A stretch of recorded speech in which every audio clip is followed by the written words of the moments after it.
혹시 이런 말 들어보셨나요? 치매 진단 받았는데 보험금이 안 나왔어요. 간병인을 썼는데도 보험금이 안 나온다네요. 실제로 보험에 가입하신 많은 분들이 막상 보험금을 청구할 땐 이유도 모른 채 부지급 통보를 받곤 합니다. 오늘 영상은 금융감독원이 실제 민원을 바탕으로 작성한 공식 보도 자료를 근거로 간병보험 가입자들이 흔히 겪는 4가지 실수를 사례 중심으로 아주 쉽게 알려드릴게요. 간병인 보험에 가입하셨거나 부모님 보험을 대신 챙기고 계신 분들이라면 이번 영상 꼭 끝까지 보세요.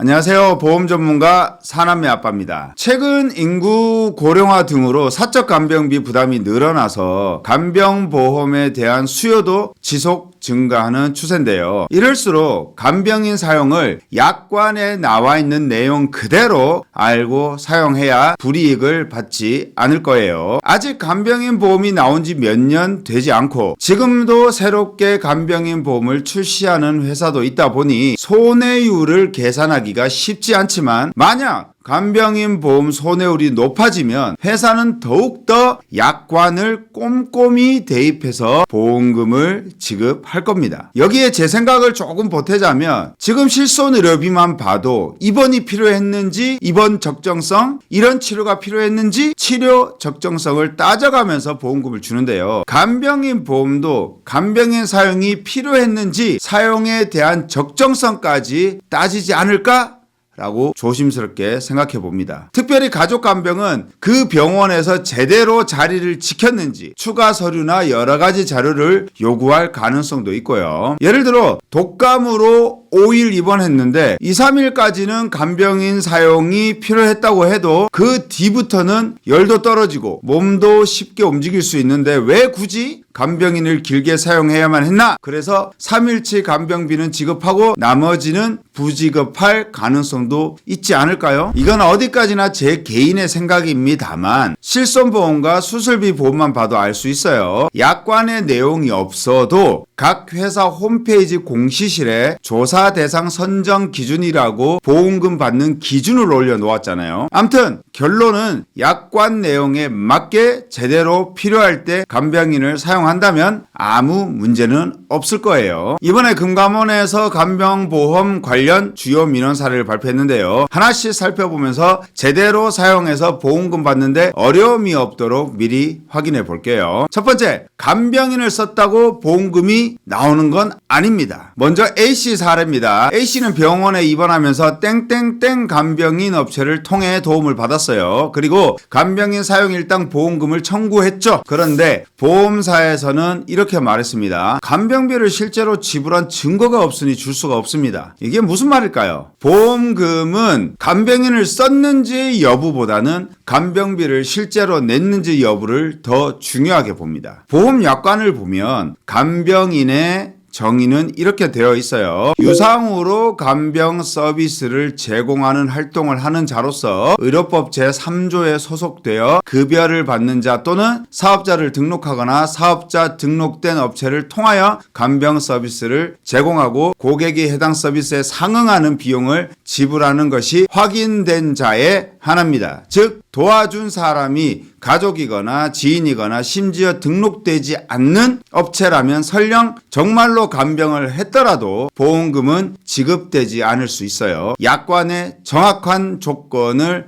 기록했기 때문에 보험금 못 받는 건 어쩌면 당연한 일입니다. 실제로 이 A씨 사례처럼 비용 지불 증거가 없으면 보험금이 거절되는 경우가 많아요. 그러니 앞으로는 간병인을 쓸 일이 생기면 영수증을 꼭 챙기시고 그 업체가 등록된 간병업체인지 확인하셔야 합니다. 두 번째, 간병인을 썼어요 라는 말로만 부족해요. B씨와 C씨의 사례를 한번 더 볼까요? B씨는 병원에 입원한 동안 지인이 간병인으로 등록되어 도와줬어요. 보험금을 청구했지만 보험사는 간병 사용 증거가 부족하다고 추가 서류를 요청했죠. C씨는 간병업체의 영수증을 제출했지만 하지만 그 영수증이 일반 영수증이었고 국세청에 등록되지 않는 간이 영수증이어서 인정받지 못했습니다. 약관에도 명확하게 간이 영수증을 제외한 카드 전표 또는 국세청에 통보된 현금 영수증이어야 합니다 라고 기록했는데요. 보험사 입장에서는 카드 전표, 국세청 현금 영수증, 계좌이체 내역, 간병 계약서 등 실제 돈을 지불한 흔적이 있는지 꼼꼼히 따집니다. 이게 당연한 거죠. 만약 이런 자료가 없다면 보험사는 정말로 유상간병을 한 건 맞는지 모르겠다며 보험금을 보류하거나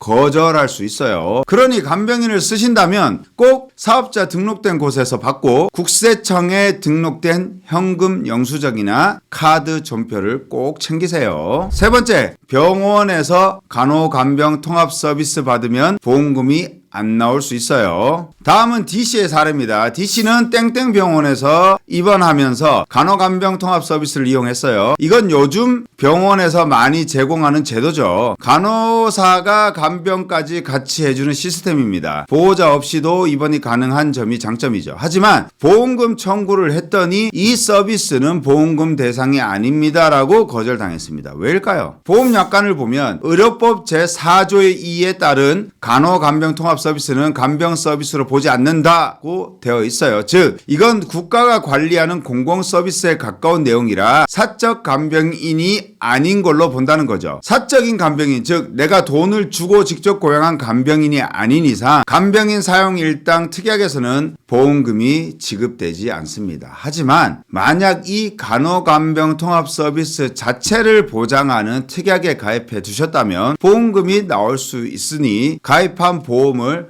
꼭 확인해 보시길 바랍니다. 아마 이 간병인 보험은 예전에 가입해서 간호간병 통합 서비스 특약이 없거나 있어도 빼고 간병인 보험을 가입해서 생긴 문제일 거예요. 지금은 필수 특약처럼 꼭 넣는 특약이라 최근에 간병인 보험을 가입한 사람은 다 받을 수 있지 않나 생각해요. 마지막입니다. 치매 진단을 받았다고 무조건 보험금이 나오는 게 아닙니다. 이 씨는 병원에서 치매 진단을 받고 치매 간병비 보험금을 청구했어요. 그런데 보험사는 일상생활이 가능하기 때문에 지급이 어렵습니다 라고 답했죠. FC의 경우도 비슷했어요. 치매 진단 받았지만 보험사에서 정한 CDR 척도 기준에 미치지 못해 역시 보험금이 지급되지 않았습니다. 보험은 진단명 자체보다 상태를 기준으로 보는 경우가 많아요. 예를 들어 약관에는 스스로 보행, 목욕, 식사 등이 불가능한 상태일 때 보상을 한다는 조건이 붙어 있습니다. 그러니 단순히 병원에서 치매 진단을 받았다는 것만으로 부족할 수 있어요. 가입한 보험의 약관을 꼭 찾아보시고 치매 보장 기준이 진단 기준인지 상태 기준인지 확인하셔야 합니다. 혹시 약관을 잃어버리셨다면 각 보험사 홈페이지에 있는 공시실 메뉴에서 조회가 가능하니 참고해 주세요. 이 영상의 요점 간단히 설명해 드릴게요. 간병인을 썼다고 다 보험금이 나오는 게 아니다. 영수증도 국세청 등록된 자료만 인정된다. 간호간병 통합 서비스는 보험금이 안 나올 수 있다. 치매 진단만으로 부족할 수 있다. 보험은 가입하는 것보다 보험금 받는 게 무엇보다 중요합니다. 약관의 내용이 뚜렷하게 기록되어 있으면 있는 대로 사용하고 청구하면 아무 문제가 없겠죠. 사남매 아빠는 32개 보험사의 상품을 약관까지 꼼꼼히 따져보면서 상품을 권해드립니다. 약관이 고객에게 유리해야 언제 보험 사고가 일어나도 보험금 받는데 무리가 없을 테니까요. 계속해서 손보사 간병인 한도는 줄였지만 생보사에서도 간병인 보험을 출시하고 있어요. 아직 준비하지 못하신 분들이 있다면 약관이 좋은 회사 상품으로 추천받아 보세요. 가격과 내용 모두 만족한 회사 상품으로 추천드립니다. 내용이 좋으셨다면 좋아요와 구독 부탁드립니다. 감사합니다.